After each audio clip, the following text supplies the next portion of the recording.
Hi hello నమస్తే, welcome to development talks. I'm Abhiram. ఈరోజు మనకి సిటీలో బర్నింగ్ టాపిక్ అయినటువంటి హైడ్రా గురించి మాట్లాడడానికి మనతో ఒక సామాన్య వ్యక్తి ఉన్నారు. అతను అడిగి ఈ హైడ్రా గురించి అతని అభిప్రాయం మనం షేర్ చేసుకుందాం. హాయ్ సార్, నమస్తే. నమస్తే సార్, మీకు తెలుసు హైడ్రాగులో మనకి ప్రజెంట్ ఉన్న సిచ్యువేషన్లో రేవంత్ రెడ్డి గారు చేస్తున్నటువంటి ఈ అక్రమ కట్టడాల కూల్చివేత అనేది మీరు ఎలా చూస్తున్నారు? మీరు మాట్లాడే క్వశ్చన్లోనే ఒక చిన్న పొరపాటు ఉంది. అక్రమ కట్టడాలకు కూల్చివేత కాదు, నదీ పరివాహక ప్రాంతంలో, చెరువుల పరివాహక ప్రాంతంలో అక్రమంగా లేఅవుట్లు వేసి అమ్మిన వాటి నిర్మాణాల కూల్చివేత గురించి అయితే చేసేది కరెక్టే. చెరువుల దగ్గరైనా బయటైనా అక్రమ నిర్మాణాలు చేయటం అనేది కరెక్టేనా? నిర్మాణాలు చేయడం అనేది కరెక్ట్ అని ఎవరు అనరు, కానీ హైడ్రా ఇప్పుడు తీసుకున్న స్టెప్పులో చేస్తున్న విధానం కరెక్ట్ కాదేమో అనేది నా అభిప్రాయం. రీజన్ ఏంటంటే, ఇప్పుడు అన్కన్వెన్షనల్ లాంటి దాన్ని పగలగొట్టారు. ఒక వ్యక్తికి వచ్చే నష్టం అది, ఎందుకంటే పారిశ్రామికవేత్త కాబట్టి ఒక అతనికి వచ్చే నష్టం చాలా చిన్నదై ఉంటుంది. డబ్బు విలువ పెద్దదైనా అతనికి వచ్చే నష్టం చిన్నదై ఉంటుంది. అదే గొలుసుకట్టు చెరువులు ఉన్న పరివాహక ప్రాంతాల్లో అక్రమ కట్టడాలు అని చెప్పేసి సామాన్యులు కట్టుకున్న ఇళ్ళు, అపార్ట్మెంట్లు అప్పటికప్పుడు నోటీసులు ఇచ్చి కూల్చివేయడంతో అది ప్రజలకు నష్టమే కానీ లాభం ఉండదు. కానీ ఈ సిటీకి మంచి జరగాలని చేసే ప్రయత్నం మాత్రం మంచిది.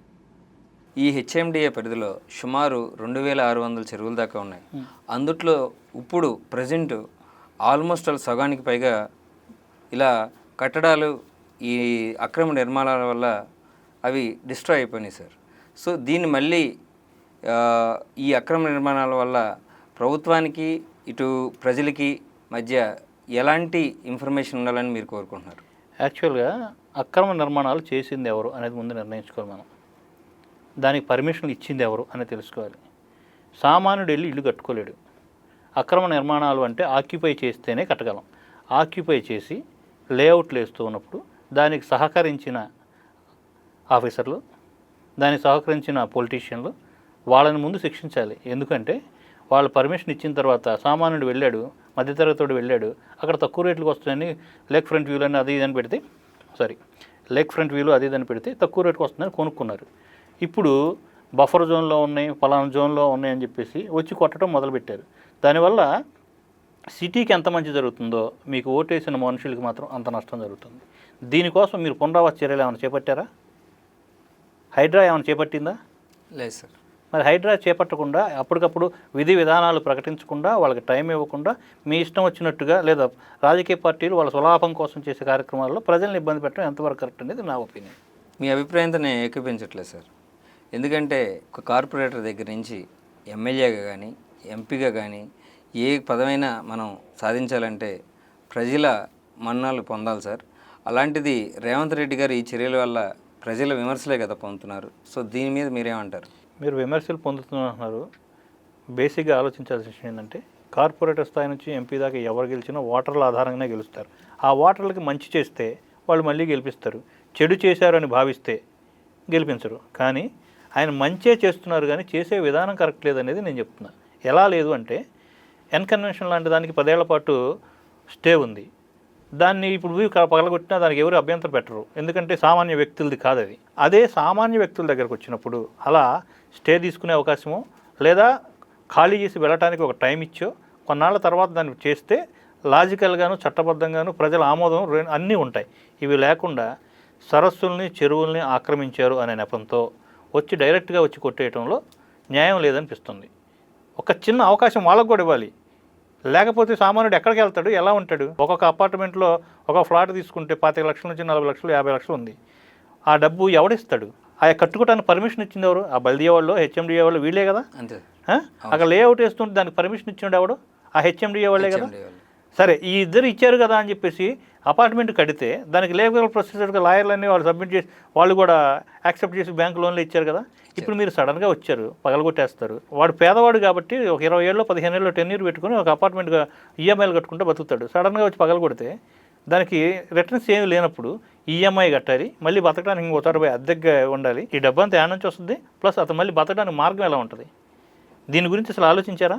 సార్, దీనికి ప్రభుత్వం ఇస్తున్న వివరణ ఏంటంటే, మేము అక్రమంగా నిర్మిస్తున్న ప్రజెంట్ రన్నింగ్లో ఉన్నటువంటి అపార్ట్మెంట్సే కూలుస్తున్నాం తప్ప నివసిస్తున్నటువంటి ఏ ఇల్లుని కూడా మేము కూల్చలేదని చెప్పేసి మన స్టేట్మెంట్ ఇచ్చారు సార్. హైడ్రా కమిషనర్ రంగనాథ్ గారు ఇచ్చిన స్టేట్మెంట్ ఏంటంటే ఆల్రెడీ కొన్నిటిని పగలగొట్టడం తర్వాత జనాల నుంచి వ్యతిరేకత రావడంతో తప్పును సరిదిద్దుకునే క్రమంలో ప్రభుత్వం వాళ్ళు కలిసి నిర్ణయించుకున్న నిర్ణయాల ప్రకారం ఓకే జరిగిన నష్టం ఎలాగో మనం పూడ్చలేం, ప్రస్తుతం ఎక్కువ మొత్తంలో నష్టం జరగకుండా ఉండటం కోసం కొత్తగా వేసిన వెంచర్లో మళ్ళీ మనుషులు రాకుండా ఆ వెంచర్లో ఉన్న అవకతవకలకు పాల్పడే వాళ్ళని కఠినంగా శిక్షించాలనే ఉద్దేశంతో ఆ బిల్డర్ని కట్టే వాటిని పడగొడుతున్నారు తప్ప అంతకుముందు కూల్చిన వాటికి ఎటువంటి నష్టపరిహారం ప్రకటించలేదు.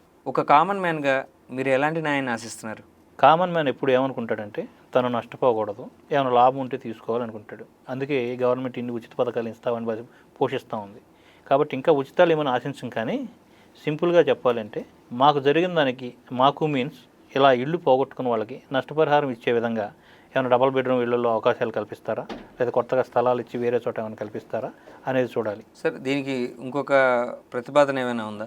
ప్రతిపాదన ఏముంటుంది? కామన్ మ్యాన్ ప్రతిపాదించే అంత అవకాశాలు అదృష్టాలు ఉండవు. ప్రభుత్వం నిర్ణయాలు తీసుకుంటే దాన్ని ఒబే చేసి ముందుకెళ్ళడం తప్ప. ఆ ఒబే చేయాలంటే సానుకూల దృక్పథంతో ప్రభుత్వం ఆలోచించి కామన్ మ్యాన్కి మంచి జరిగేలా వాళ్ళకి కూడా, అంటే ఇళ్ళు పోగొట్టుకున్న వాళ్ళకి, స్థలాలు పోగొట్టుకున్న వాళ్ళకి, ఆర్థికంగా దెబ్బతిన్న వాళ్ళకి డబల్ బెడ్రూమ్ ఇల్లు కానీ ఇలాంటివి ఇవ్వాలని కోరుకుంటున్నాను. అంటే డబల్ బెడ్రూమ్ అంటే ఇప్పుడు ఆల్రెడీ లాస్ట్ 10 yearsలో కేసీఆర్ నిర్మించినట్టే ఆ డబుల్ బెడ్రూమ్ ఇలాంటివి ఇస్తే ఇప్పుడు ఉన్నటువంటి డబుల్ బెడ్రూమ్స్కి వాళ్ళ స్టాండర్డ్స్కి ఇప్పుడు ప్రభుత్వం నిర్మించే స్టాండర్డ్స్కి ఎక్కడ మ్యాచ్ అవ్వదు కదా సార్. అప్పుడు మీరు ఏకీవిస్తారా అలాంటి అభిప్రాయాన్ని? ఎవరిని గమనించాల్సింది ఏంటంటే ఈ ప్రజల్ని ఈ రాజకీయ నాయకులు, రాజకీయ పార్టీలు కిలో బియ్యం రూపాయికి ఇవ్వడం అలవాటు చేసి వాడి ఆర్థిక ఎదుగుదలని పతనం చేసి పావర్టీ లైన్ కిందే ఉంచేసి ఇలా చేసిన పుణ్యాన, అంటే పుణ్యాన మీన్స్ పాపాన, వాళ్ళు ఏం చేశారంటే ఎక్కడ స్థలం తక్కువ వస్తే అక్కడికి వెళ్ళి కొనుక్కోవడం మొదలుపెట్టారు. అది బఫర్ జోనా, లేక్ వ్యూనా, అది వాడికి తెలియదు. వాడు వెళ్ళాడు, కొనుక్కున్నాడు. ఇవాళ మీరు వచ్చి ఇవన్నీ ఈ జోన్లో ఉన్నాయని చెప్పి పడగొట్టారు. అది పడగొట్టి రోడ్డు మీద నిలబెట్టే కన్నా సరే జరిగిన తప్పేదో మీరు ఆశపడ్డారు, వాళ్ళు ఏదో మోసం చేశారు, ఈ రెండింటికి నష్టపరిహారం మొత్తం మేము ఇవ్వలేకపోయినా కాస్త కోస్తో మిమ్మల్ని కన్నీళ్ళన్నా తుడుస్తామని చెప్పేసి ఇంకో ప్రత్యామ్నాయ చర్యగా ఇంకొక ఇల్లు ఇవ్వమని అడుగుతున్నాం తప్ప ఇదే స్టాండర్డ్స్లో ఇవ్వమని అడగట్లేదుగా. ఇప్పుడు వరకు జరిగిన నష్టాన్ని భర్తీ చేయడానికి ప్రభుత్వం తరఫున మీకు ఎలాంటి భరోసా కావాలని మీరు కోరుకుంటున్నారు సార్? ఇప్పుడు పంట నష్టం జరిగిందనుకో, వరదల వల్ల, తుఫాను వల్ల వచ్చి సార్ 100% ఇవ్వరు కదా. ఎవరు సార్? అలానే ఇక్కడ కూడా లక్షల రూపాయలు పెట్టి లేదా 50 లక్షలు, 30 లక్షలు, 20 లక్షల రూపాయలు పెట్టి అపార్ట్మెంట్లో ఫ్లాట్లు కొన్నాళ్ళు ఆ స్థాయిలో నష్టపోతే ఆ స్థాయిలో పరిహారం ఎవరు ఇవ్వరు.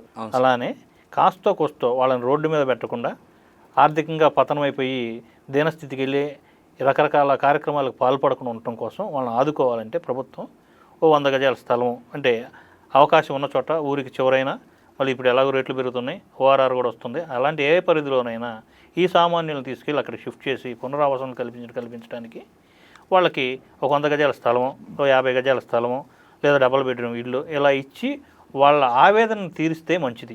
ఎందుకంటే పేదవాడి ఉసురు కొట్టుకున్న ఏ ప్రభుత్వం నిలబడిన దాఖలా లేదు, మళ్ళీ వచ్చే అవకాశం లేదు. Okay sir. సార్ లాస్ట్ అల్టిమేట్గా రేవంత్ రెడ్డి గారి గురించి మీ అభిప్రాయం? రేవంత్ రెడ్డి గారి గురించి చెప్పాలంటే సింపుల్గా ప్రజలు ఎన్నుకున్న నాయకుడిని తిరస్కరించే హక్కు మనకు లేదు. అతను చేసిన విధి విధానాలే భవిష్యత్తును నిర్ణయిస్తాయి. కాబట్టి వ్యక్తిగా నేను చెప్పాల్సింది ఏమి ఉండదు.